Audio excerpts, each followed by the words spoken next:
Hey, welcome to the best of everything. I am Ruben Paul, and next to me, my right-hand man. Looking at the wrong camera again. My brother from another mother.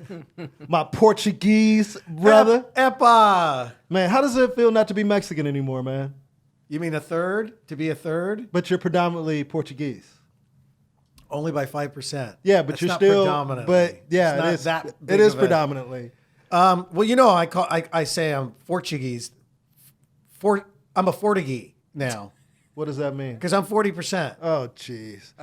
Anyway, But I'm still 30 all right, Sanchez. Okay, all right. Because I'm a third. 30 okay. THIRDY. Anyway, 30 Sanchez. Johnny is back. Good to have you back, Oh my yeah, brother. I missed next week. Yeah, that was a miss great you. interview. Thank you, man. It was a good time. Stacy missed having you Yeah. here because you'd enjoyed it. You probably would have had a lot of questions to ask, but she'll come back. But we have another very special guest in the house. It's my sister. From another mister. Okay, all right, I'll go for it. Yeah. Why'd you have to do it like that? when Yeah, you I said don't that? know. That's- Rube, you know why? It's racist, dude. Like, you're Portuguese now. I can't accept that from stop. you. Like, when you're Mexican, I didn't have a problem Stop. with it. I know. This is really bothering him. Yeah, it is bothering Because you're- I've been his Mexican friend this whole I time.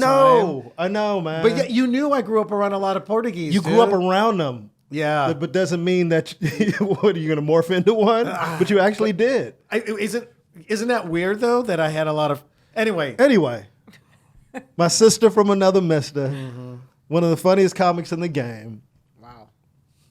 Ms. Aida Rodriguez.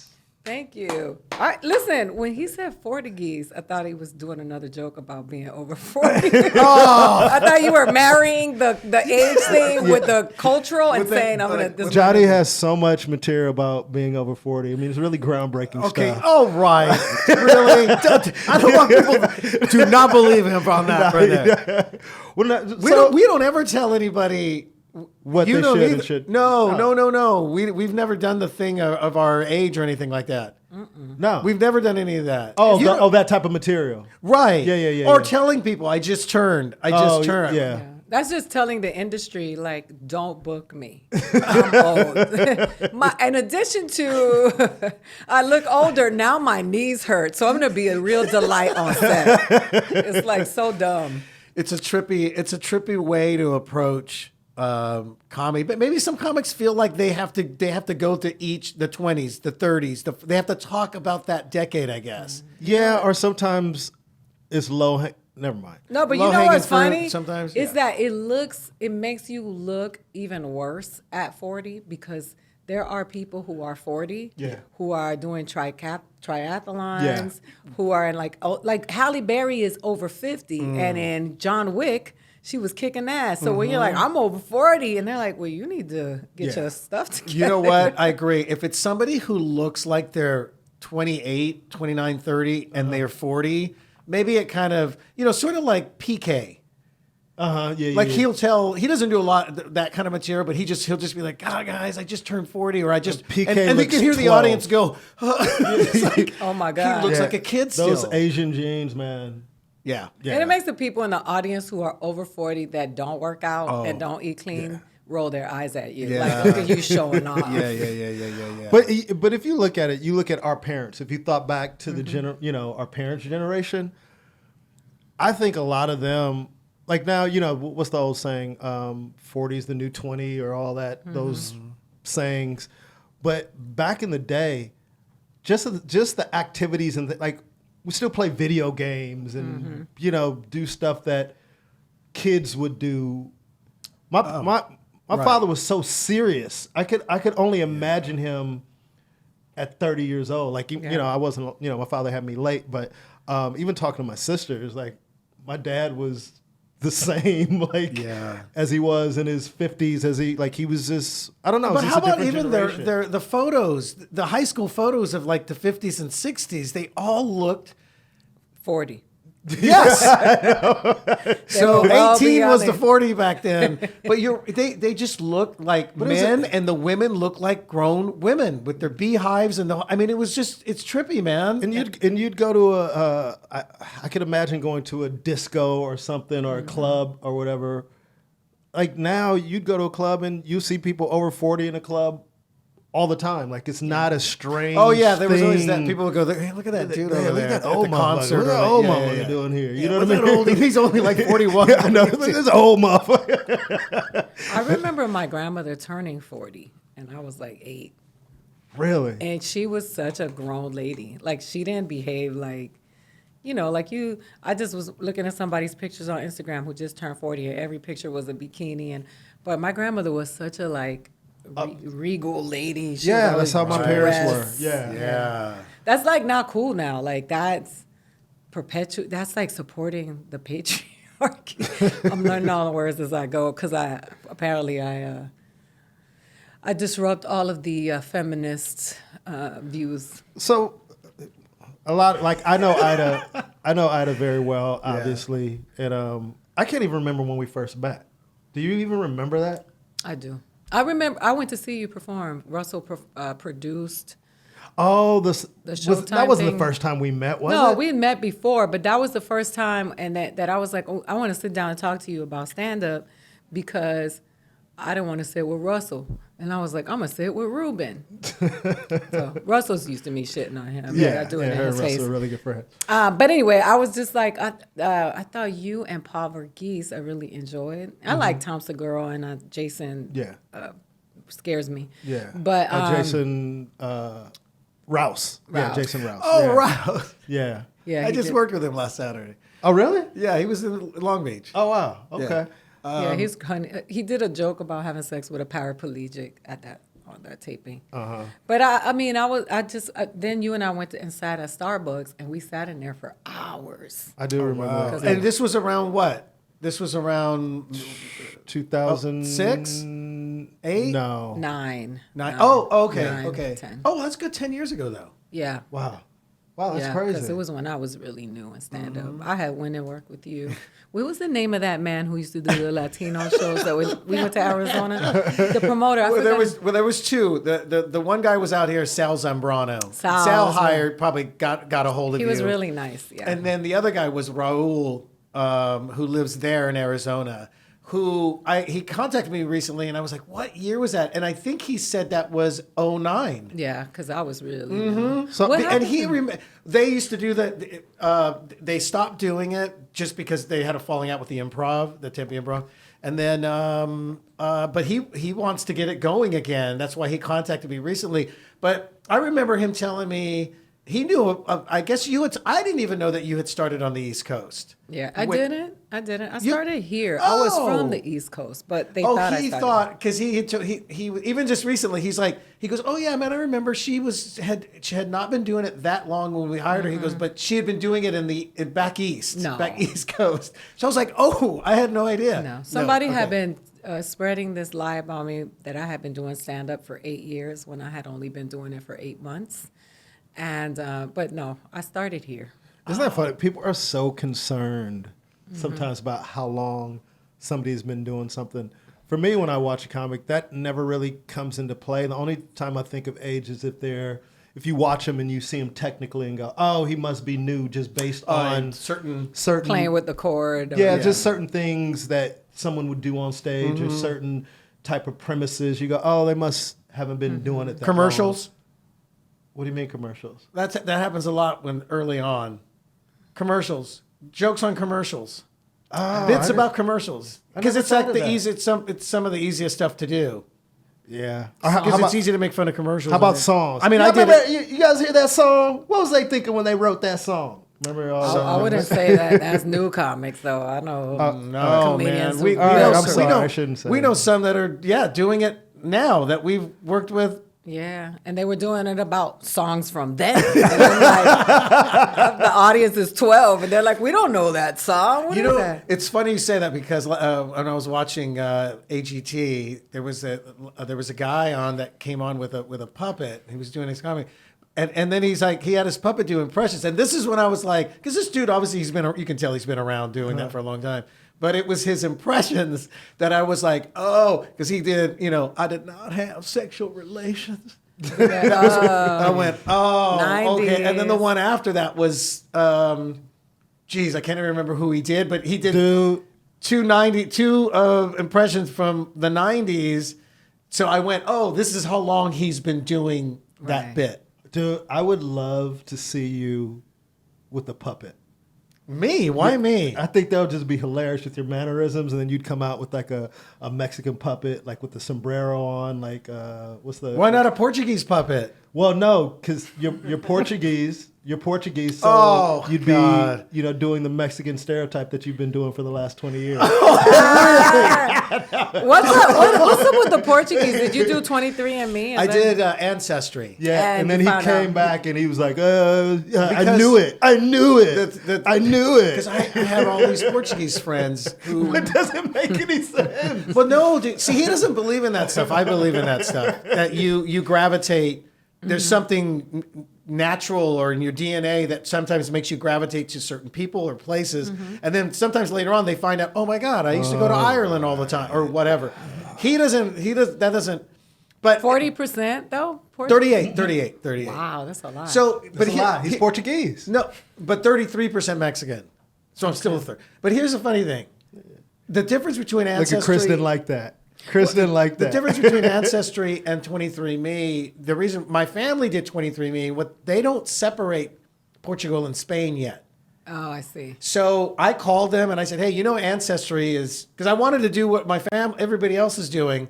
And they were like, well, we're not doing that yet, but I'm sure it'll, in the near future. So I was like, well, forget it. I'll just go to Ancestry because they separate so I'm 21% Spanish, 38% Portuguese, which would put me, if I had done 23andMe, they would have just put me as 59% Iberian. So you are 21% colonizer and then 79% victim.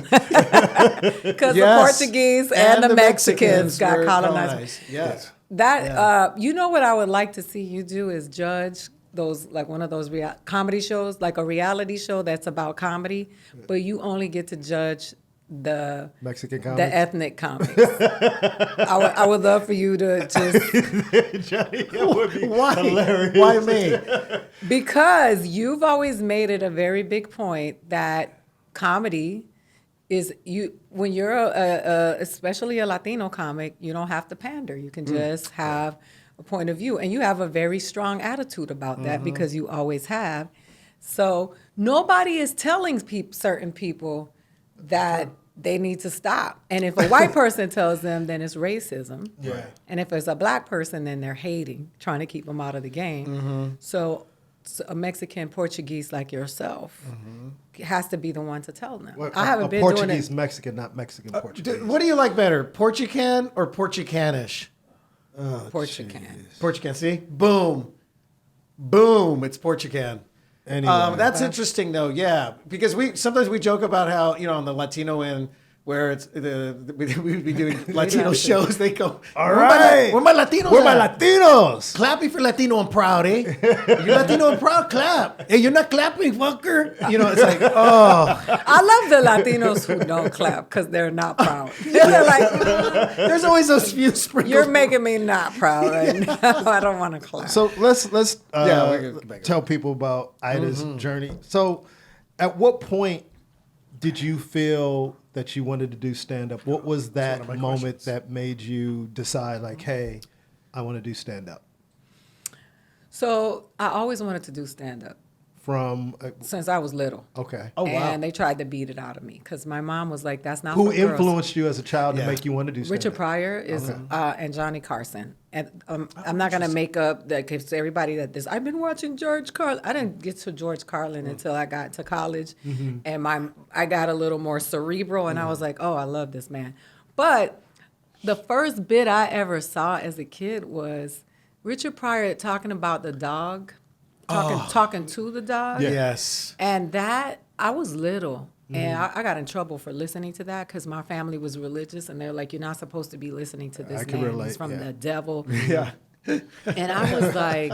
devil music. Yeah. Everything was the devil, man. Everything devil back We then. talked about that a couple of weeks ago. Yeah. I'm looking at them like, no, you the devil. I saw what you did. But I watched it. I would sneak. My Uncle David, who's my My Uncle Davey introduced me to Richard Pryor, Muhammad Ali, and Bruce Lee when I was little. So I was a little tomboy. And I had Three of Bruce my Lee on my favorites. wall. Three amazing, yeah. And I loved all three of them. And I was like, I knew I wasn't going to be a boxer.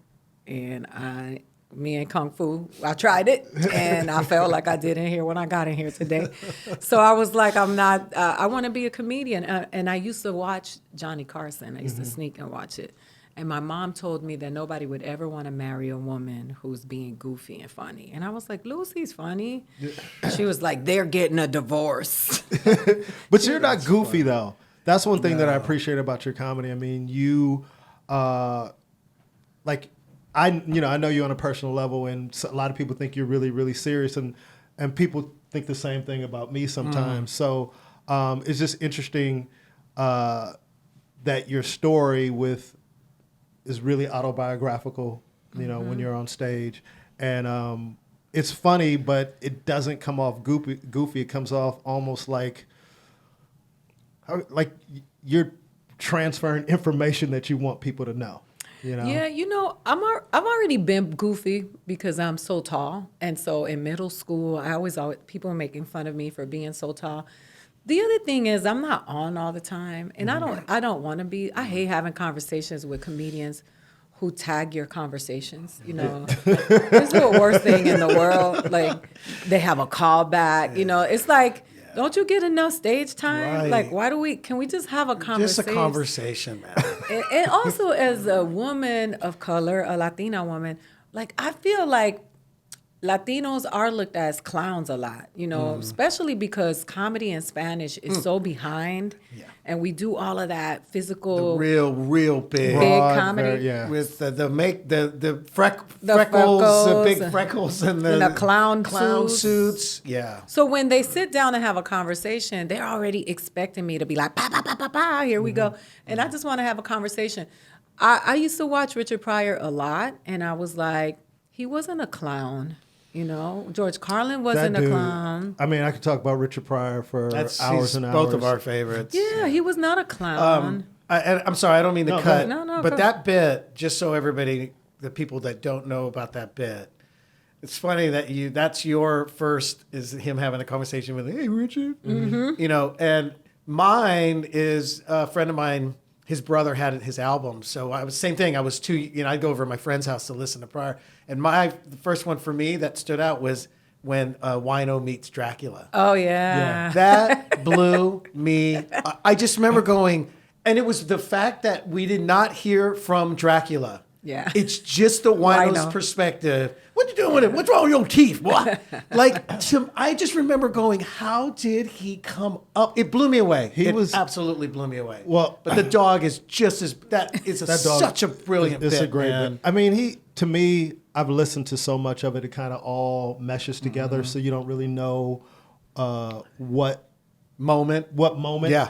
But in the hood, they used to do these mixtapes. This DJ, and he used to mix Richard Pryor's album to a beat. Oh, nice. And there was a line that is one of his famous bits when he was talking about The Exorcist, when he goes, "Get the cross out your pussy." Mm-hmm.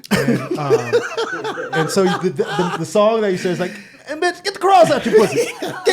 Get the cross out your pussy."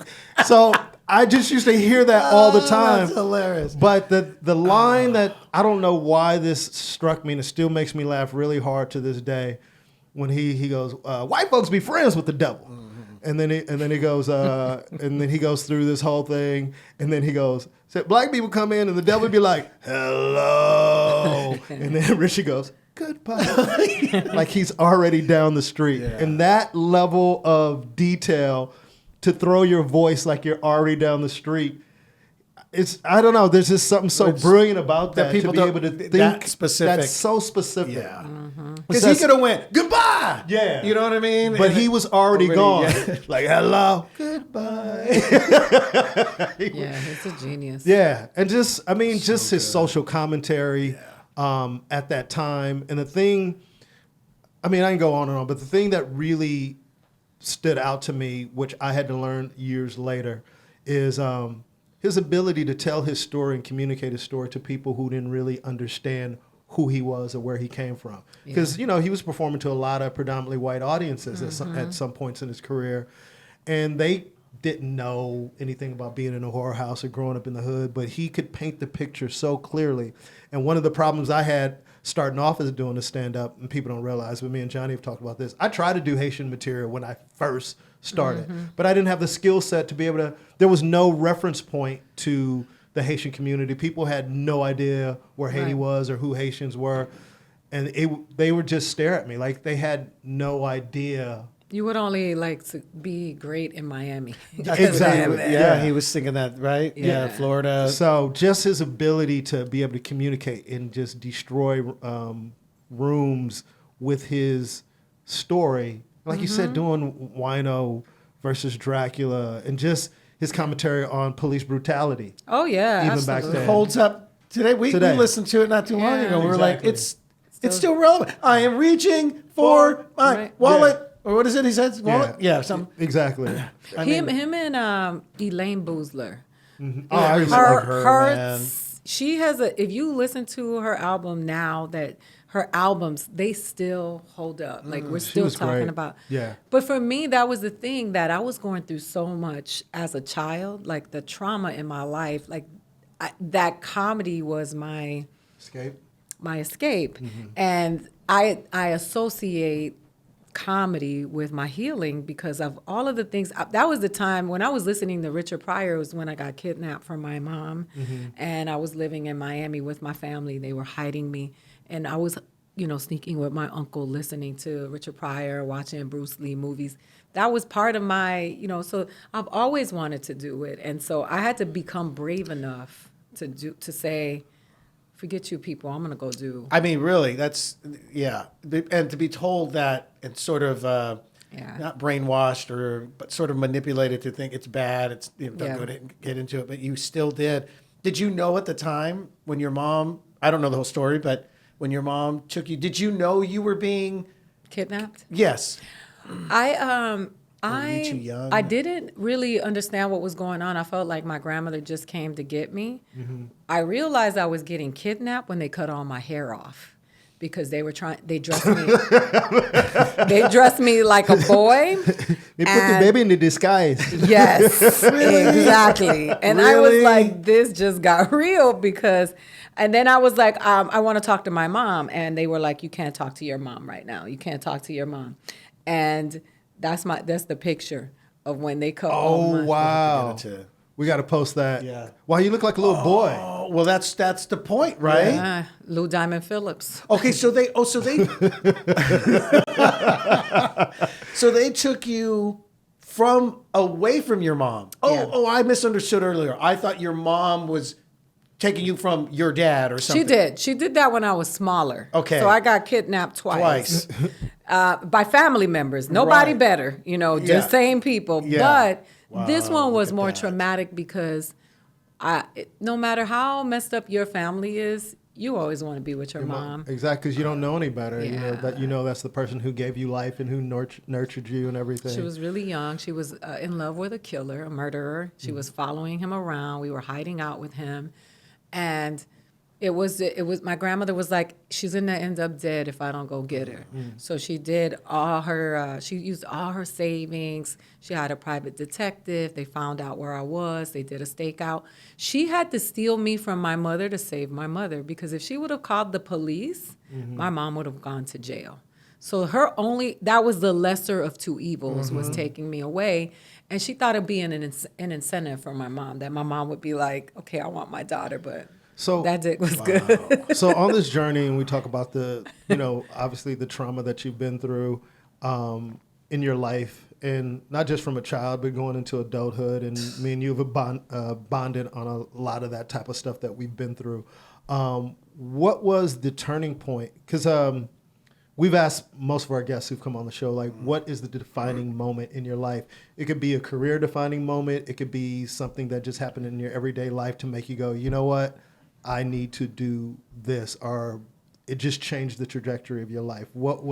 Can you think of? Or even in stand-up as well, career-wise, or it could be personal, It could be personal or career-wise. We all have a few of them. But. I think the thing that changed my life was I was married to a football player who, and I hate to say that because Omar and I met, we were children, and he was my boyfriend, and I had no idea he was going to the NFL. Nobody thought he was going. So I did, I got pregnant. I was young. My dad told him that if you don't marry her, I'm going to kill you. Like it was a whole shotgun. My stepdad. So we moved to San Diego. And I was a football wife. Were you you're already married by the time? I got married. Yeah, I got married, and then I didn't fit in with those wives because I was like, I worked at Bank of America. I still had like 5 jobs because that's in my blood. And I wouldn't quit my jobs because I was like, I don't trust the NFL. And he was like, no, you're good. You're okay. Like, trust me. And I was like, nah.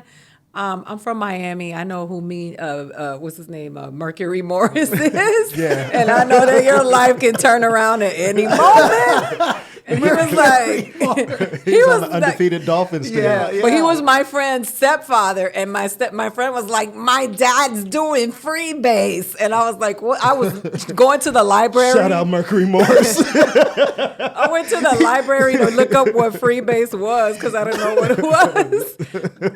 And I was like, oh my God, that was crack before crack was crack. That's right.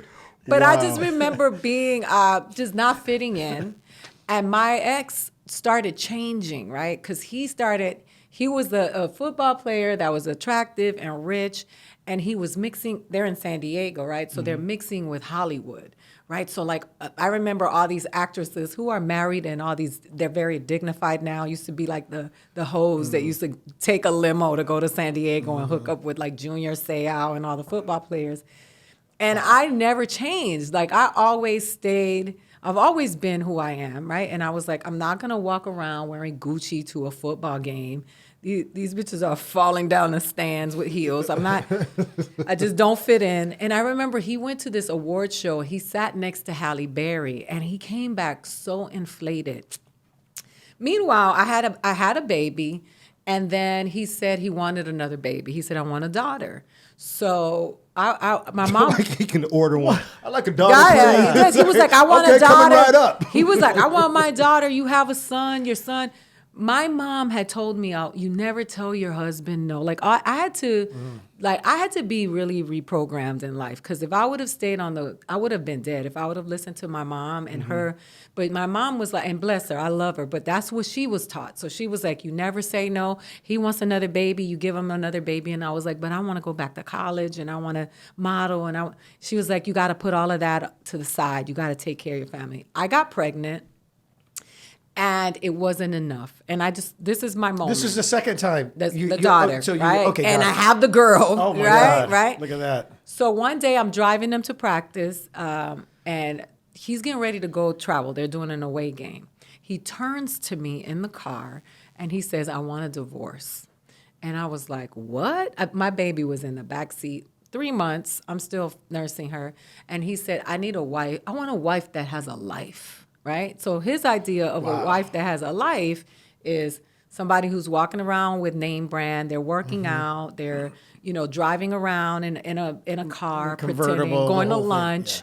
Meanwhile, I'm still working at Bank of America. I'm taking care of my kids. My kids never ate baby food from a jar. I'm making it. Wow. And he says to me, I want a life.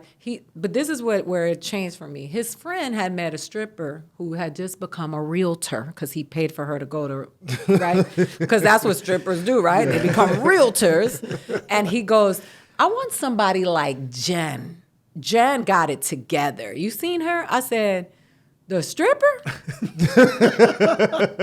Damn. Okay, no diss to Jen, but I was like, oh, you've been telling me to cover up, don't show my body, don't be a hoe, blah, blah, blah.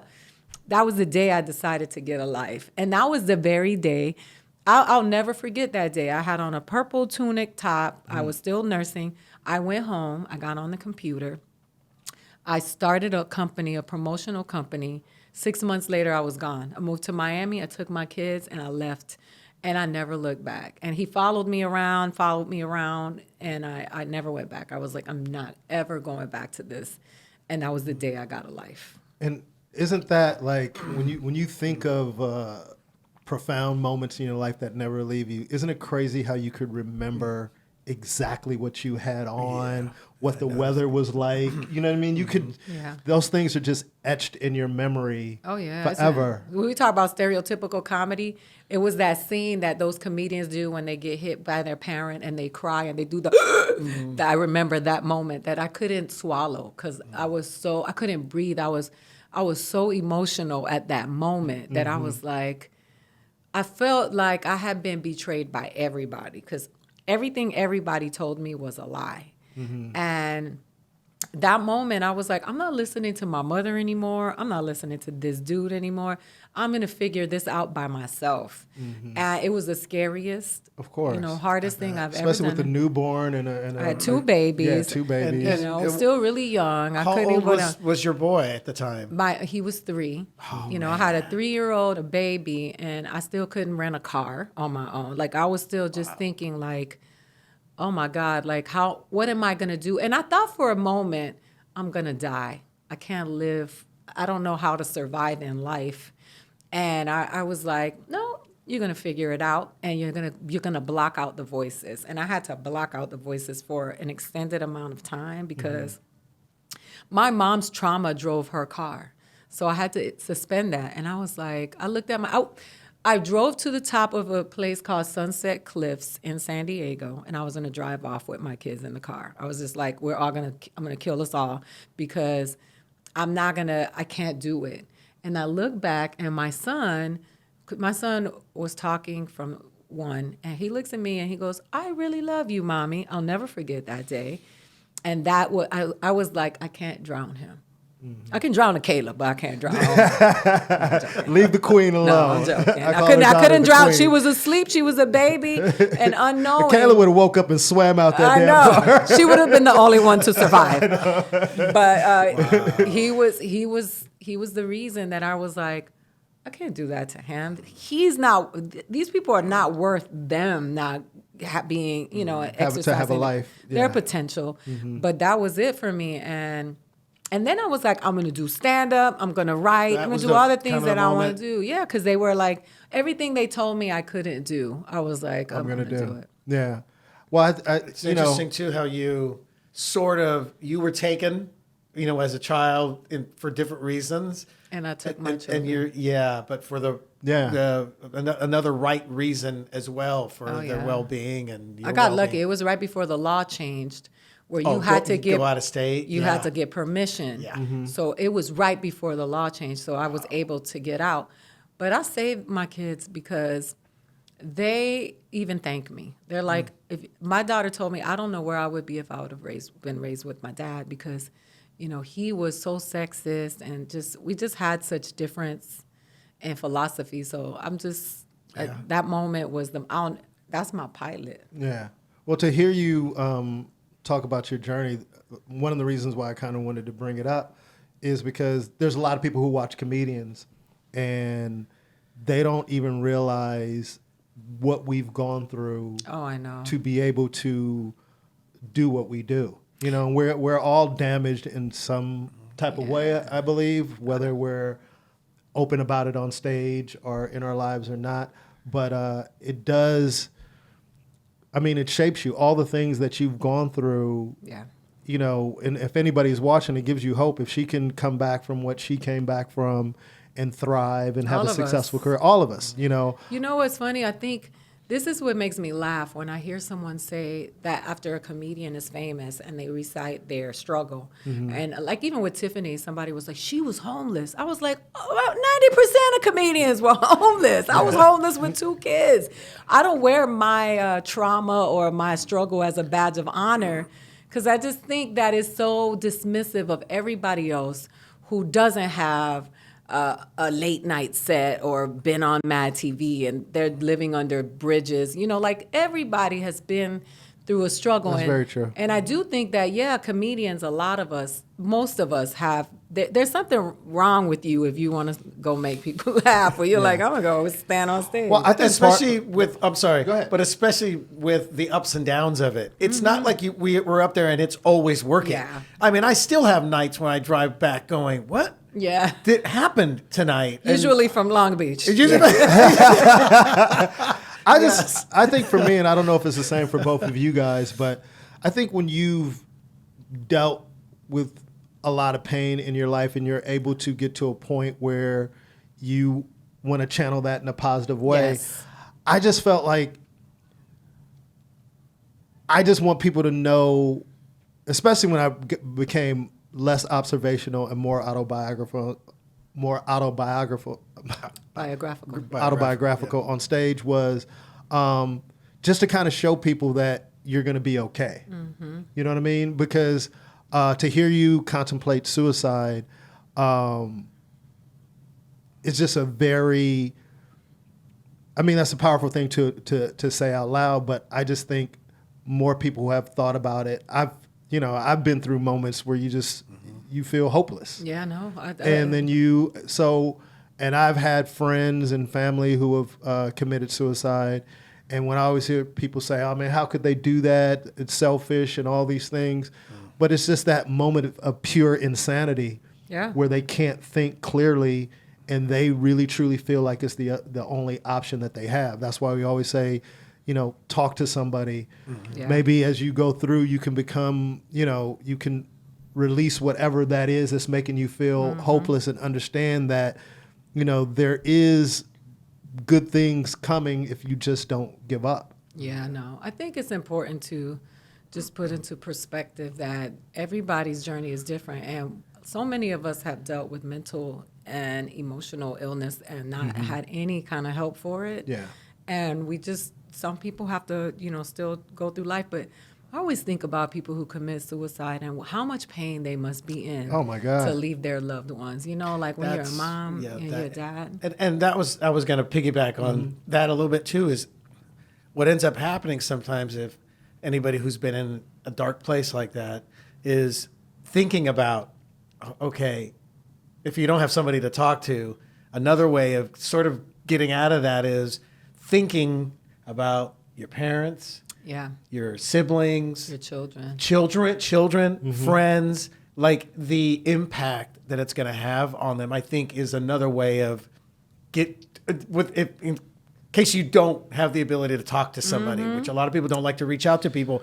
I know anytime I got in any type of dark place, I'd sit back and just kind of go, there's just my family, man. Oh yeah, me just too. Gonna, what's interesting? Man. And I don't know what this says about me, but a lot of times, if you're in that extreme depression and you feel like the world would be better off without you, I don't know if it's vindictiveness. You just feel like, okay, well shit, what, they'll regret it when I'm gone. Mm-hmm. They would. Oh they yeah, should, a lot of people feel that. You just like take a step back and go, what the hell am I thinking? It's not just about you. Yeah, also, if you go to Instagram and you look at the hashtags of people who have killed themselves, and then look at the post after those tributes, people go on with their lives. So you're not going to show anybody. Yeah. The only people you're going to leave with the trauma are the ones who really care about you and have to deal with that forever. I have a journal. I just went through a very dark depression. I'm just on the other side of it. And I have journals, and what I do is I write myself through those moments so that when I'm going through it again, I can go back to one of those really dark moments and say, I got on the other side of this one, so I'll do it again. Yeah. And I have to just climb myself out of it because I don't medicate. And, comedy and Hollywood and the entertainment business can be very depressing because now we are constantly faced with the illusion of everybody else's amazing journey, right? Where before we were oblivious to it. Yeah, we just grinding, seeing people at the clubs, and now you have to see them. You go on social media and feel like you're a failure. Yeah, right. It's almost worse now. Yeah. And a lot of it, and the sad part, a lot of it is just for show, and it isn't true. It isn't reality. And I just, hearing what you said earlier and growing up religious, I just remember in my dark moments, growing up in the church and then just feeling that's like, I can't kill myself. I'll go to hell if that's, you know what I mean? That's this other always thing. A big question, and especially when that's ingrained in you.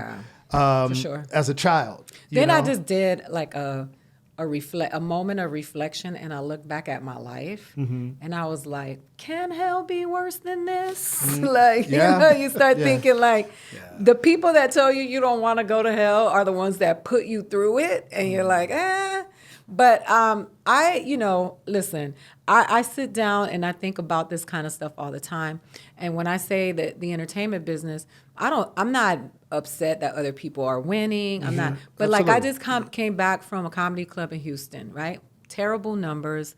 Come to find out the club is doing really bad. Makeshift signs, they don't promote, they hold you accountable. They have two people in two rooms competing against each other as they book two headliners and I'm competing with the Brazilian comedian with 1 million followers. Rafi? Yeah. And even he wasn't selling out, right? So the guy, but this is a club that has Stormy Daniels there a few weeks ago, right? And so you cannot allow yourself to there's no bar anymore, right? So now you're feeling like shitty because the porn star that slept with Donald Trump that got all these followers can sell out the place, and you've been writing jokes about your life for the last 11 years or 12 or 20. Your soul goes into it. You're always thinking about properly crafting jokes. You want to respect the art, and then somebody comes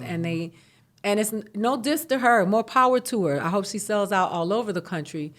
But it just sends all these messages to you, and now I'm in this place where I'm confused because and the checks bounced, by the way. So in addition to all of that, it's just so much stuff that we have to worry about, and comedians are the blue collar workers of the entertainment business. Absolutely. Until you make it somewhere, you stay in the struggle. Yeah. And so, and just you saying that, the thing that's frustrating is sometimes the ones who do achieve a high level of success forget what it's like to be in the struggle. And that's always weird to me.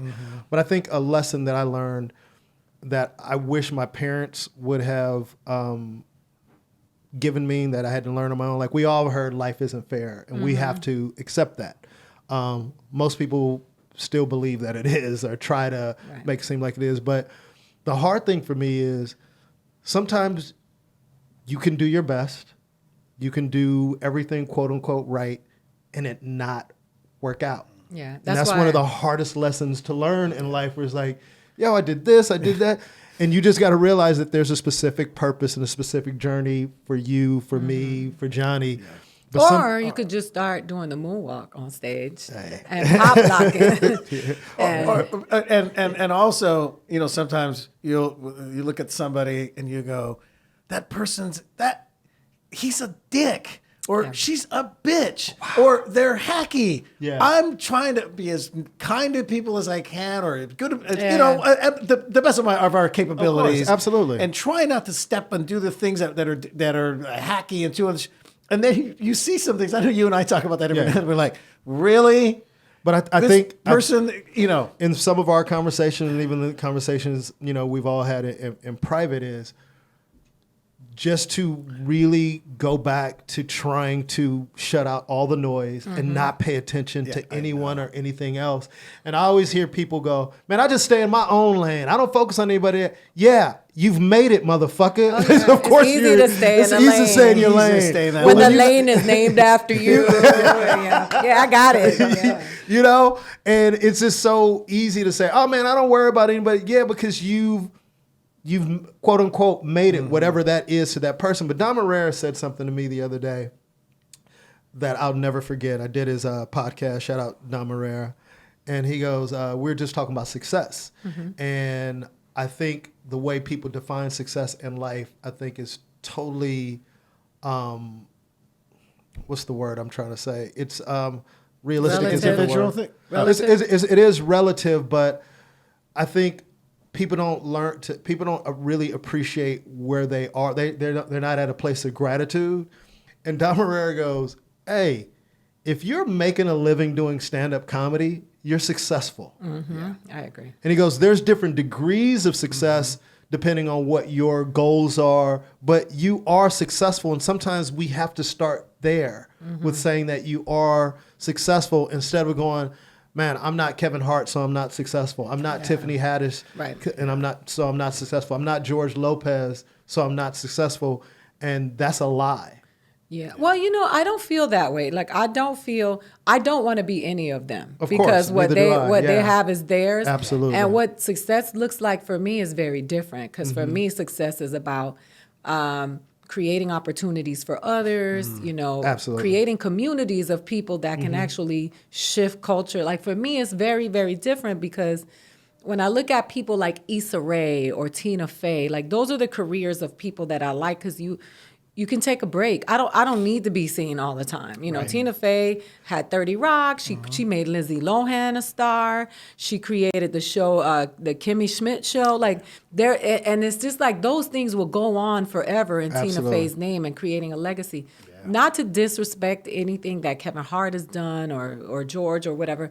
I just think that you have to make the decision about how you're going to define your own success. And that's where you find your roadmap. Absolutely. Because if you start trying to figure out why you can't get a show because you're not a little black guy, you know what I mean? Which that has a lot to do with why Kevin Hart is where Kevin Hart is. And then Kevin Hart just put the fire behind it with what he has to offer.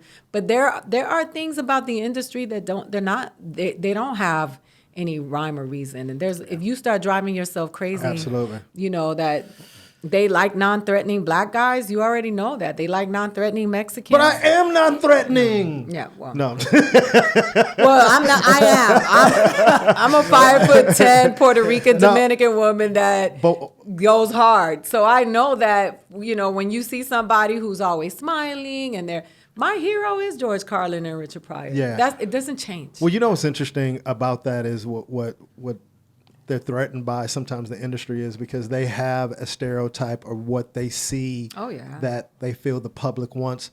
A lot of times they don't like you said, just being intelligent or being the opposite of the stereotype. And I'll never forget taking a meeting. Well, I can say I took a meeting at ABC years ago, and I remember meeting with the head of development, and I was excited about the meeting, and they had seen me perform, and my manager at the time was like, "How'd the meeting go?" And I go, "Oh man, it went great." I kind of told him what I wanted to do. I was very specific because I have a vision of what I want to accomplish in this industry, and she was like, "Oh, okay." And I said, "Well, did you?" And she was like, "Yeah." They said you're really smart. And then I go, "Oh yeah," thinking that's good. And she was like, "No, they wanted you to come in and be the guy that they saw on stage. They don't want to know about what you want to do for the community, how you want to do things for other people or whatever." Because it was the conversation, just the questions that he asked me, it just opened up like, "Oh, I would love to do this. I would love to produce. I would love," and I have a friend, I'm just talking about all the things, and they go, "Oh wow, great, yeah." And they didn't want to hear that shit. Yeah. They just want you to be, hey, the entertainment, Well, luckily now that the tide has shifted or whatever the word is, now they want to know what your cause is. Now they don't even care if you can write a joke. They're like, you care about homeless people? Let's get you a TV show. Get you out there right. Yeah. It's become something different. I mean, I think that she was asked not long ago to Dominican it up. Yeah. So it still haven't. I've been told, I did an audition this one time. This was a few years ago. And then the lady's like, hey, how about we try it with an accent? Oh, yeah. You got a Mexican accent? And I was like, "Oh, I do, but I just figured this guy is more of a..." And she goes, "Well, tell you what, the first thing was great, but let's just try it." And then, of course, I came over here, and then I went back over there. Perfect. And she was like, "Oh, my gosh. Okay, so I'm going to bring you back. Do that." I had to do that on the callback. So the reason I didn't get a call back when she told me to Dominican it up was because I said, "Can you do it and show me?" I was like, "Can you show me what Dominican it up means?" I bet she was like, "Get this." But I had like the office. dumb look on my face, though. I wasn't being like, right. You played it like, "Oh, how do it? Can you show me?" "Can you show me how to do it?" And that's hilarious. You know what?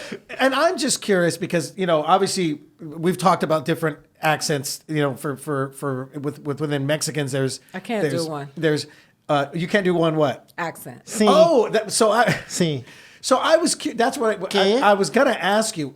What would be the defining difference between a Puerto Rican or a Dominican attitude, or aren't they so close? Or according to, well, I mean, in the head of a stereotype, she probably didn't know the difference between a Dominican and a Puerto Rican. Yeah. She thought East Coast Caribbean Latino, right? Like Rosie Perez or something. Yeah, it would be something like that. Yeah.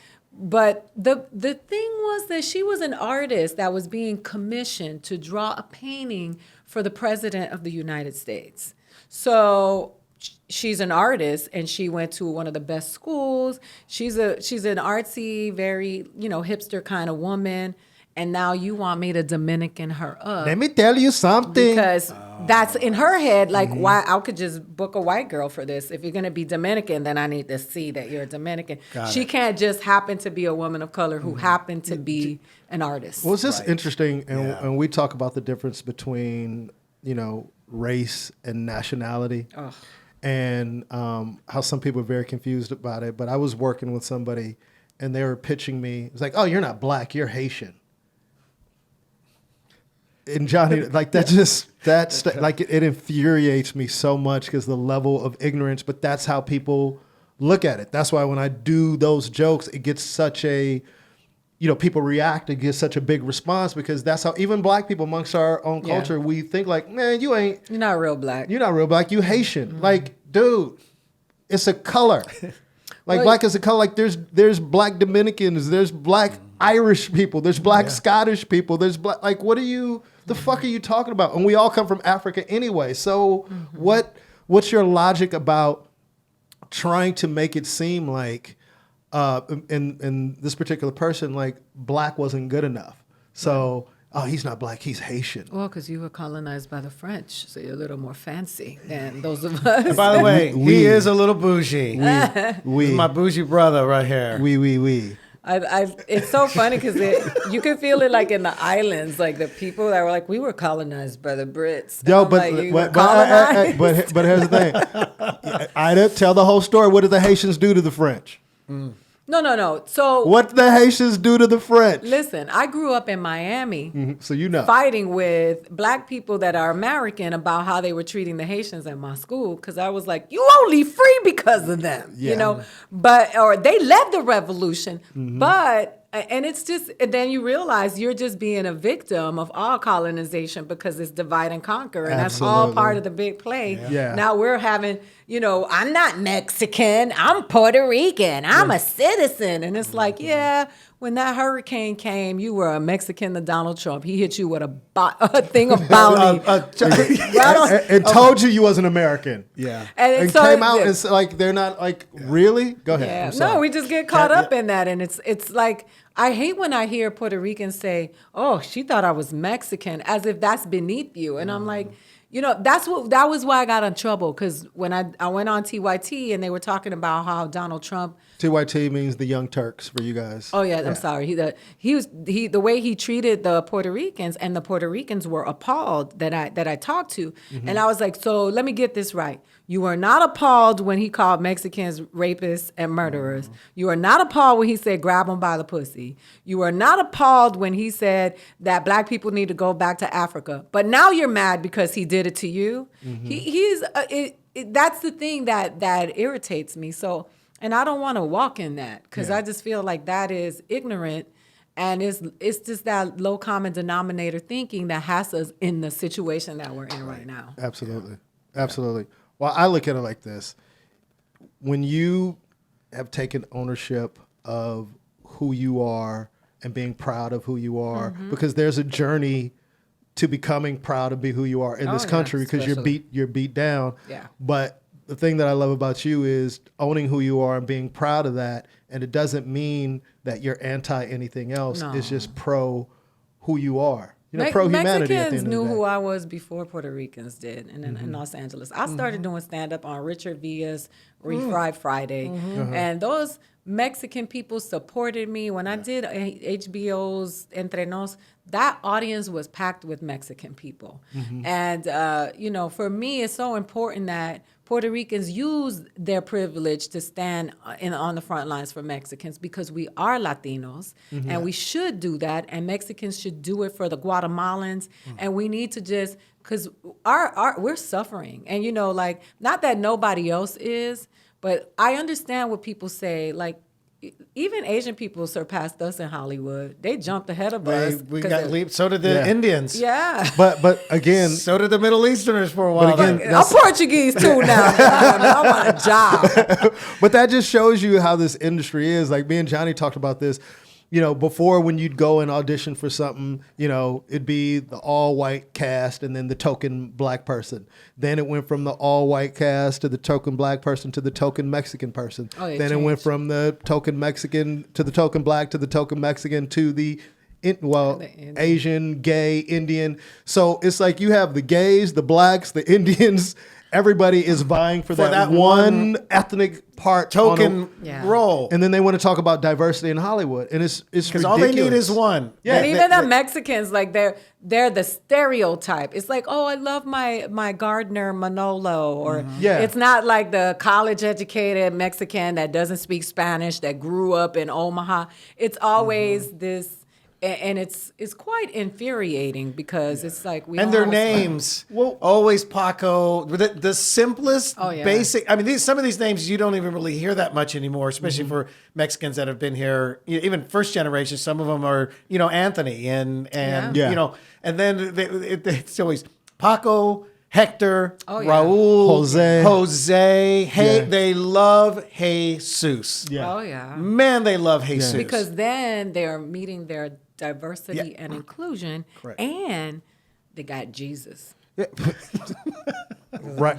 But the thing that bothers me about all of that is just the mentality of you can put one ethnic person in an all-white cast and it'd be called diverse.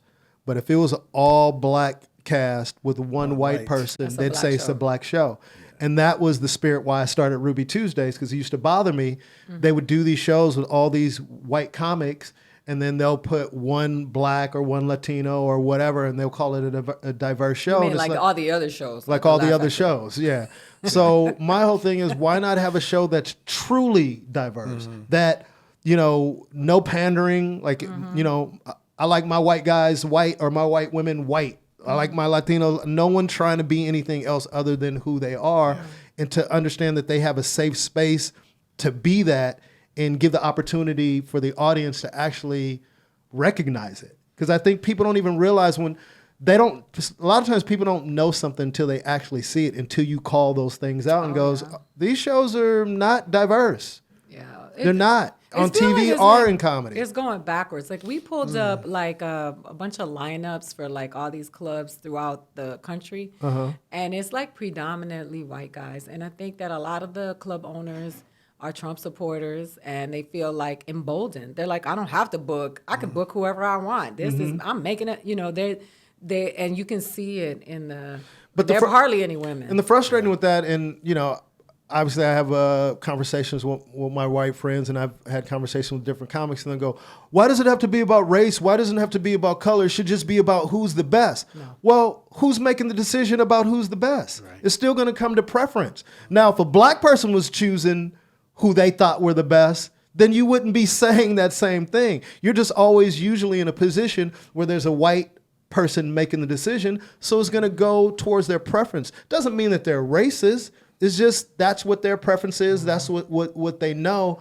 And that's why you do need inclusion. You do need to make a concerted effort to give other people opportunities, because the people in power won't do it on their own. And sometimes they are racist. Oh, absolutely. Absolutely. There are the 100%. Yeah. There's so many of them. I ain't letting that shit. Sometimes they are. No, I can see. Very true. I think your wheels were spinning like my wheels are spinning, because you do have those guys. And like you spoke earlier about, the numbers are your fault. One thing we always hated was getting a holiday week. Oh, I get them. And I'd go, man, I don't tell my agent. We talk about this a lot. Yeah, I don't know if I want to do that, man, because if people are going to be out of town, it's whatever, and then it's going to reflect. No, we've already addressed that. They're not. So unfair. If people are gone, it's not your fault.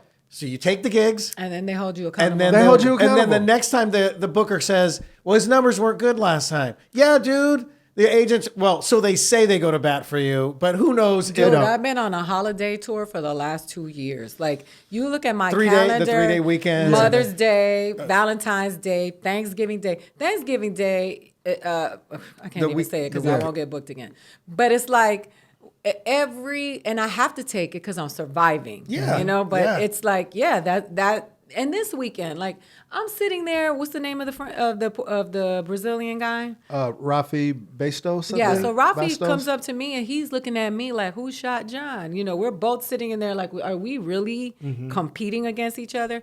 Now the people come in, they see the picture of this white guy and they see a picture of me. Of course they're gonna go see him because they already think women are not funny. So I'm battling him for the weekend. I mean, it doesn't matter because we all got bad checks anyway. But what I'm saying is that you guys were. Wait, does this place have two separate rooms? Yeah, and they had showrooms now. Oh, and they have the headliners competing against each other. I didn't know that. I just think a lot of times with these clubs, they make up the rules as they go along. Oh yeah, he closed the club down yesterday after he wrote the bad checks. Then all of a sudden, he made an announcement that the club was closed. Me and Johnny has had to chase checks before, so we understand. I had an experience about a club. The guy saw me in Montreal. He said he was going to book me, and he actually kept his word, and he booked me. And this is why I always tell comedians sometimes, be careful about doing fallouts. Yeah. And it was, it's because what happens is you're a replacement. So you haven't been advertised, whatever comic had to cancel, so they stick you into that place. And I remember I was happy because I wanted the opportunity. And I remember telling the person I was working with at the time, like, hey, this is a fallout. I would love to get booked back, where they can promote me ahead of time. And she was like, don't worry, you just go in there and kill it. And I told Johnny this, literally at this club to this day, some of the best sets I ever had in comedy, period. And one reason why I can attest to is the audience really fit the audience that showed up really fit my demo, the type of audience. It was like very diverse, it was almost like almost 50-50 black to white. Right. And the black people that were there were working class black people. So it was just like, these are my people. I really felt like that. Had these great shows, didn't do any radio. I remember going, hey, we doing radio? I was like, oh, no radio this weekend. It was like some holiday weekend. Long story short, comedically had one of the best weekends I ever had. And I remember going to get booked back like less than a year, like about a year later. It was like, oh, he's fantastic. He's a great comic. That's why I booked him. But he just doesn't draw. Yeah, but that's part of the trick. I think they do that on purpose sometimes, That's so those that they fallouts, can, man. because it's a fallout, and then they can fulfill the obligation that they feel to your rep. They get you in, and then they can say, So they tried to give me a weekend this weekend coming up, and I could have used the money from the bad checks that I got, but I was like, I'm not falling for that. That's not going to happen to me. Because they will hold you accountable. And I remember my feelings being hurt because I loved that club. I loved my experience there. And, he was like, hey, I think he's great. I got a standing ovation when he was there. Like I don't get standing ovation. I'm not a standing ovation type comic. And I don't want to sweat that much. Yeah. I didn't. It's just one of those things where it was just, when it's just your audience. And I had a couple of standing ovations during that course of the week. So it made me think like, okay, that wasn't just because they were just a great crowd. It's like, I'm really speaking to them. And you had some black people in the audience. So black people like to stand up Yeah, for you. man. If you do well, they will get. It was just, I could just remember some of the shows and some of the moments, and I was really excited. And then to get the feedback of, oh, I think he's fantastic, but it doesn't really draw. Let's maybe revisit this later. And it's like, okay. I'm actually writing a joke about it because it's really hard to get white privilege to stand up for you. People who think they're better than you, it's really hard for them to stand up and say, that was brilliant. They don't want to do it. They don't want to get up out their seats. So like, you rarely, when you see white people stand up at the comedy shows, it's because they told them to. The production team was like, we're doing a special stand up. Well, I will say, but you could always, during your full set, your headline, you sprinkle, Be great if I got a standing O. I know, yeah. Oh my God! But then I feel like I'm cheating. No, I'm totally kidding. But I've watched people. You know, there's that. comics who have done There's that. comics, it yeah. drives me crazy. And I'm like, and then they'll go around telling people, I got a standing O. And it's like, dude, you begged for it for 45 fucking minutes. I told this story, rest in peace, Siddiqui Fuller. I just thought about him. Yeah. I remember taking him on a gig, and I said this at his memorial that they had at the Improv. And I remember Siddiqui going up and begging the audience for a standing ovation. I was furious. That was on the before drive or home. after the flips? It was after the flips. Oh, okay. It was after the flips. And like he didn't mean any malice behind it. And I kind of explained. He was probably taught that by somebody else. I just remember being so annoyed and explaining, and we laughed about it or whatever. It was like, dude, and he really put it on thick. It was like, yeah, and I told my mama, I'm gonna get a standing ovation tonight. Oh, mention for you. your mama. Oh my gosh, dude. No. And I'm in the back going, is he? And they gave him a standing ovation. Yeah. And I remember after he went on, I went on and had a good set, and they gave me a stand. I said, no, y'all said, don't give me no charity standing ovation because you gave him one. Now you feel like you got to give me one. Sit down. I don't want your standing ovation. And I was pissed on the whole ride home. But yeah. And then he didn't do it on any more shows, right? After that. It was just a one-nighter. Yeah. It was a one-nighter. Yeah. Oh, okay. So I don't know if he's gone on and still did that in other places, but I remember chastising him. Yeah. I went through the same thing. And then I just remember Siddiqui, after all that, he's like, I was high, man. Did you guys give him a standing ovation at the memorial? Yes, we did. Good. Okay, yes, we did. Say, y'all better follow through, right? Yeah, we gave him a standing ovation at his memorial. Yeah, I remember one of his friends went up and and they did a thing like in boxing when a boxer passes, they ring the bell, they give him a 10 count. Yeah, and it was really cool. They had us all just cheer, I think, for a minute. It got emotional too because you're giving him that send off that a comic. Anybody do a flip?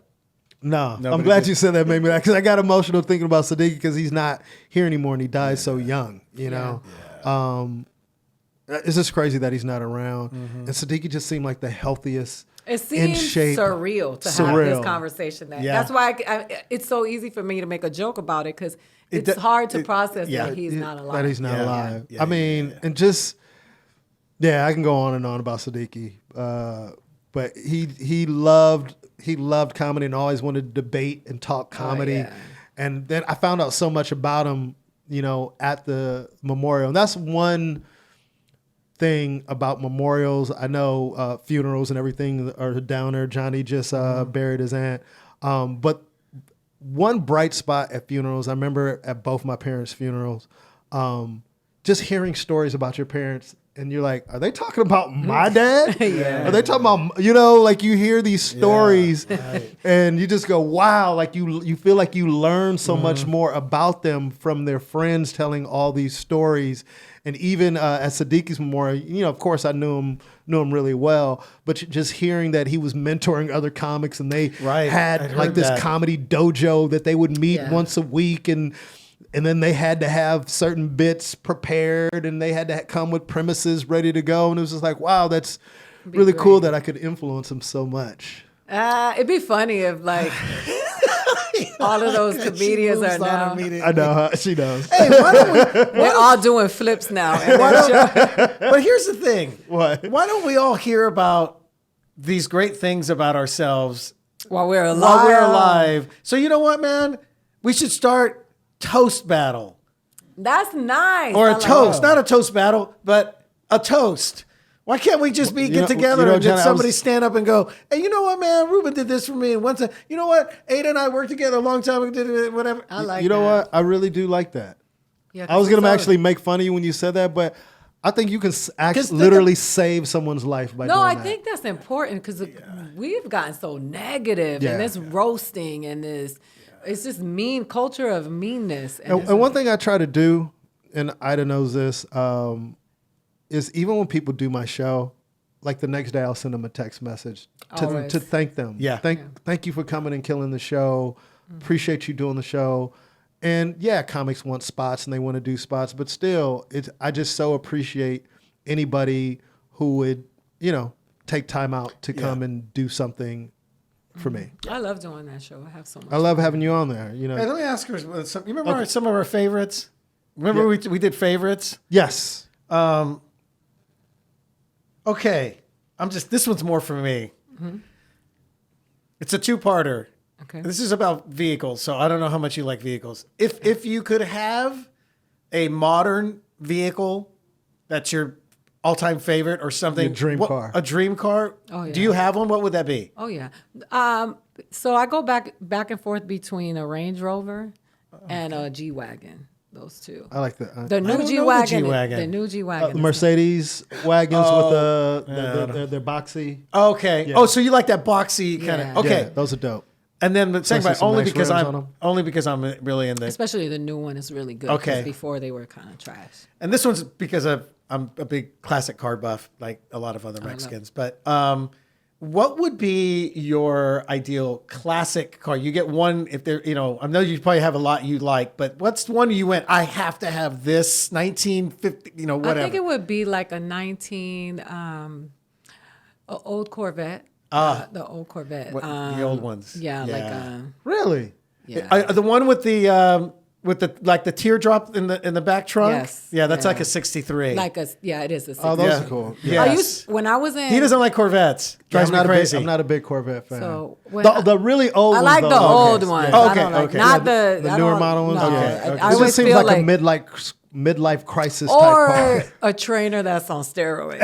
That get out the Corvette. I don't know what With those maybe- sweats, with those multicolored sweats. I and just the think fanny it's because pack. I know a trainer that was on steroids that drove a Corvette. yeah. But I used to drive a 1963 Impala when I was in college that had no power steering. And my arms, hilarious. I had guns. Like my best friend and I, she would do And the steering wheel's wheel like this big, man. we were just laughing diesel about truck, it. yeah. It was gold.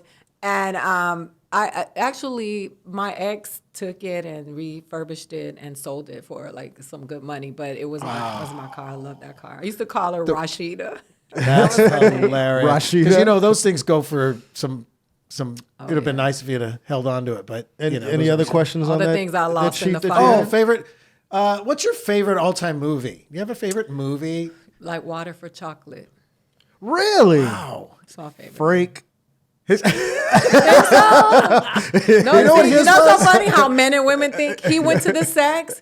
I thought about the kitchen, the food, the relationship yeah. with food, Yeah. and me and my Yeah, grandmother. me too. That's what I thought. Too. Yeah. Yeah, you he's know a what? freak. Surprising. He surprised me with his all-time favorite movie, Gladiator. Oh, that's Love. I just surprised me. I would have never guessed that. That movie resonated with me so much because it's just something about being honorable yeah.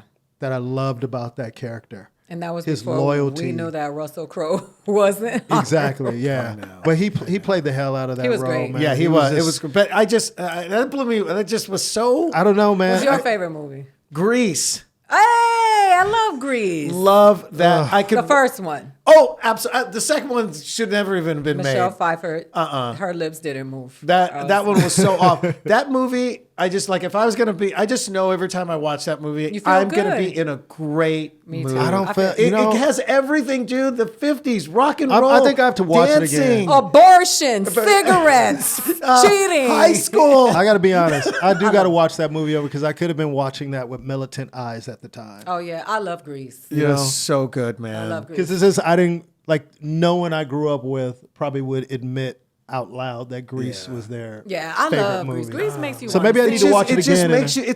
It's one of those movies. Summer loving. You keep going I to know. now. That's we only- go together like shamalama lama. Yeah, that's the best. Okay. I started. But that's the reason why I always go to that because that's all I remember is that line. And David Arnold used to close with that Really? at the Comedy Store back. And he hates when I bring that up. Oh, you got to tell me. You got Yeah. to tell me the story. He would just sing it along But with you the know, song. Here's the best Grease story ever. Is it's reported that right before John Travolta closed his deal, his agent negotiated a point on the soundtrack. Oh, good for him. That Grease soundtrack, can you imagine how much money he's made off of the Grease soundtrack? I'm pretty sure that that's true. If Chris was working, he could Google it and find that out. But also, you know what I found out is Grease Lightning, that scene, that song is supposed to be sung by Kaneki. Oh, yeah. But John Travolta was like, hey, I want to sing it. So the reps go to Kaneki and his reps, and Kaneki's like, no, man, that's my one moment in this movie. Because Kaneki was gonna be Danny. Yeah. And then something happened. Well, because Jeff Conaway actually played him. He played Danny Zuko in the Broadway. Broadway. Wow. So he's I'm playing totally Kaneki. lost in this conversation. He's playing Kaneki, and then they go, hey, John Travolta wants to sing this song. And he's like, no, man, that would have been his one big moment in the movie. And he ended up caving. He let John Travolta, or well, not let, but yeah, he probably got bullied into that. And I always feel like that's something, even though his career, I did go on to Taxi and all that anyway, but still, I feel like things like that could have been a turning point. Could have been a turning point in a weird way, Yeah, because he that's was a big supposed scene. to be Danny, and then because he did it in Broadway, and then John Travolta. So Grease was a play before it was a movie. Correct. Okay. And then Travolta was coming off of Saturday Night Fever, so. I do remember that. Yeah, also, yeah. maybe that's why he got a point on that. He was probably able to negotiate that. But anyway, Ida, we won't hold you. This has been Man, I had so much fun. a great podcast. Can you tell people where to find you and how to find you? I mean, we'll let them know when we post it. But. Funny Ida, AIDA.com, @FunnyIda on Instagram and Twitter. And then on Facebook, it's Aida.Rodriguez. And you have a Netflix special coming out? August 13th. August 13th. Oh, I was supposed to It's say coming out already. Oh, you're not well, we can supposed to take say it out if you want. No. Okay. All right. Well, she has a Netflix congratulations. special. But yeah, congratulations. That's a proud That's a of nice her. quick turnaround. Yeah. That's, you know what I mean, from the taping. That was just, what, a month And ago? she did 2 months ago? fantastic. It was March. Yeah. So, but you know, like, because I remember when Wanda taped hers a week before ours, and it came out just last, a few weeks. Oh, that's right. Yeah. Her special was great. If you have not seen Wanda Sykes' special, watch it. It's fantastic. Johnny. No, don't. All right. Don't. Did you watch it? Not yet. Not yet. He hasn't watched it yet. Yeah. But I thought her special was fantastic. It's one of the best specials I've seen in a while. And we're looking forward to seeing your special. And I love you. I love you back. And I will continue to support you in your journey as we support each other. Ditto. And I guess we support Johnny also. Anyway. My I Portuguese don't really brother. fuck with Portuguese. Epa! I love that. Jesus! Oh, whatever. Ah, carai. I thought Epa was Greek. Opa. Opa. Greeks say opa. Oh, okay. Look, I learned. And what does epa mean, Mr. Portuguese? For the most part, it's just an expression, like it's a Like, greeting. oh, It's It a- means Hey. what Opa means. Okay. Probably. The Greeks were first, I'm sure. So yeah. But anyway, thank you for listening to The Best of Everything. We thank our guest, Aida Rodriguez, Yes. for joining us today. It's good Fun to have my times. brother back. Good to be back. And Ruby Tuesdays, every Tuesday night, Hollywood Laugh Factory, 9:30 p.m. Tell a friend, come out. It's the best show in town, in my opinion. It and is. I get a lot of great comics on there, and it's hosted by me every week. But thank you guys. We appreciate you. Tell a friend. iTunes, Google Play, YouTube, and probably other formats that I don't even know about. But if you listen to podcasts, you can find it. It's the best of everything. Thank you. Ruby motherfucking Tuesdays. This show is all about diversity and bringing everyone together.